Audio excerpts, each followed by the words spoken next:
What is going on, guys? Matt O'Leary back again with another video on this lovely Tuesday evening. As earlier today we talked about Robert Saleh's press conference, and today we got to get into, or later today, now we got to get into what we actually heard from Jets practice today. So as we know, no Aaron Rodgers, which means it was the Tyrod Taylor show, and also we had a couple guys at least one guy get banged up, and someone did not practice because of undisclosed injury. So reporters cited a different feel to practice without Aaron Rodgers, which is expected. Now, I really like Tyrod Taylor. I think he's one of the better backup quarterbacks in the NFL, but going from someone who you could classify in that potentially elite tier in Aaron Rodgers, like, I don't know, where do you want to put him? Somewhere in the, at his peak, top 3, but maybe this year is a top 12 quarterback in the NFL versus like the 25th to 35th best quarterback in the league. There's a big difference and a big gap in that, which is what you're going from with Aaron Rodgers to Tyrod Taylor, who was good on good in 7-on-7s, completing 6 of 7 passes, but things got rough in the 11-on-11 red zone situations. Now, he started with a completion to Garrett Wilson, which is a positive, but then you'd get an incomplete pass, a fumbled exchange between Tyrod and the rookie Isaiah Davis, an incomplete pass that sailed way over Jeremy Ruckert's head, an incomplete pass to Allen Lazard, which was tight coverage by Sauce Gardner at that point, which, again, like that's kind of a tough sequence there. Now, granted, it is 11-on-11 in the red zone, so it kind of shortens things down and clamps it down a little bit, but things that we've seen and heard from Aaron Rodgers, he had a lot more success in those situations than, someone in Tyrod Taylor's shoes trying to operate the offense down in the red zone. Now, I would classify it as a strong day for Isaiah Davis. He had a big block for Allen Lazard on a screen, and both him and Braylon Allen have gotten a ton of work so far because no Breece Hall. And they are both ahead of Izzy Abanikanda and Tariq Cohen on the depth chart. But I think today was maybe the first time that Isaiah Davis stood out a little bit more than Braylon Allen, which, again, that's not like oh my God, let's panic about Braylon Allen now. But I would just say it was a particularly good Isaiah Davis day. And he apparently showed some nice vision as well. But for Isaiah Davis, laying the wood as a blocker, that's valuable. I know it's not necessarily the sexy thing to do for a running back or the sexy thing to talk about for a running back, but in this instance, I think that's why the Jets drafted him. They needed some pass protection and some running backs who could actually block. Now, there's still no Jordan Travis, so that means the only other quarterback hanging around was Andrew Peasley. So he's getting plenty of reps in. I look at him as a camp body. I would not be surprised at all to see him kind of stick around till training camp, especially.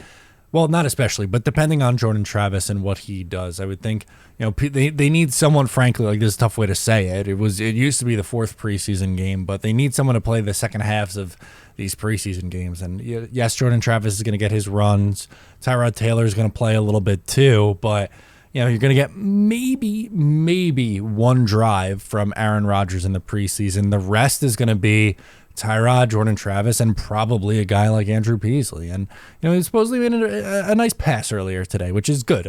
Shout out Andrew Peasley. We get to, watch these guys and remember how fun Chris Streveler was in the preseason. Maybe Andrew Peasley could have some Streveler magic to his game. It was also apparently a pretty solid day for the Jets tight ends. All 3 of them, Conklin, Ruckert, and Kenny Yeboah, stood out, and I've been pretty vocal about my opinions on both Tyler Conklin and Jeremy Ruckert. I think both are slightly underrated. Conklin, I think, will have a better season with Aaron Rodgers under center, and I think Jeremy Ruckert's ready for a bigger role this year. But someone else who I think is more than serviceable is Kenny Yeboah. I know, Green Bean's going to be smiling ear to ear watching this, but it's the truth. I think he's a good special teamer, and I think he holds his own as a pass catcher and as a third tight end. I'm not saying that, Kenny Yeboah is going to be a starting caliber tight end and go to the Hall of Fame. I don't think any of these 3 tight ends are, in that elite class, but I think it could be a solid group. And I think, a lot of people, saw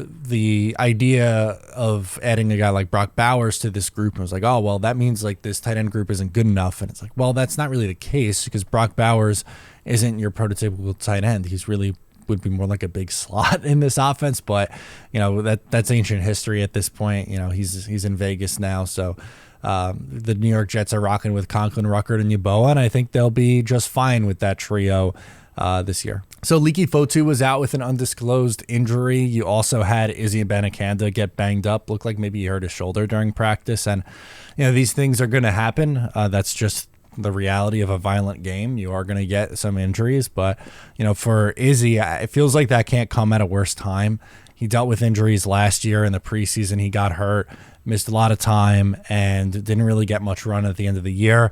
Already kind of felt like he was behind the 8 ball after drafting 2 running backs, and you bring in Tariq Cohen. But, we have no idea what the extent of the injury is right now at this time, and I don't think it's anything major, but it's just kind of like adding another thing stacked against him right now in what is going to be a fight for the final roster spot, or one of the few final roster spots. And that's not a, sitting here saying it's a guarantee that he's not going to play and he's not going to be on the field. I don't think that's fair at all. I think there's, a chance that he does make the team, and Izzy Abanikanda.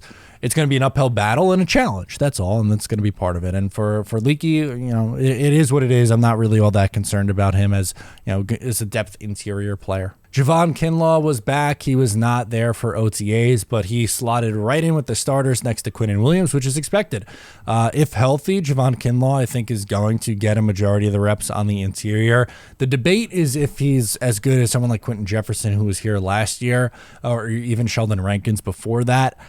I'm not as convinced. I don't know if he is as good as those two guys, but the thing with Kinlaw in his career has never been an issue of talent. It's been injuries, and last year was the first time in his career that he stayed relatively healthy, and it was probably his best year at the NFL level. So we'll see what he could do next to Quinnen Williams. I'm sure playing next to an elite pass rusher and just an elite player in general in Quinnen Williams is really exciting and could only benefit a guy like Javon Kinlaw. And with Robert Saleh and Jeff Ulbrich and White Cotton's history on the defense and with the defensive line, maybe they are the team that gets the most out of a guy like Javon Kinlaw. So there you go. Those are my biggest takeaways from not training camp, mini camp today. Let me know in the comments your thoughts on practice from today. I'm Matt. Subscribe if you're new. Catch you guys next time.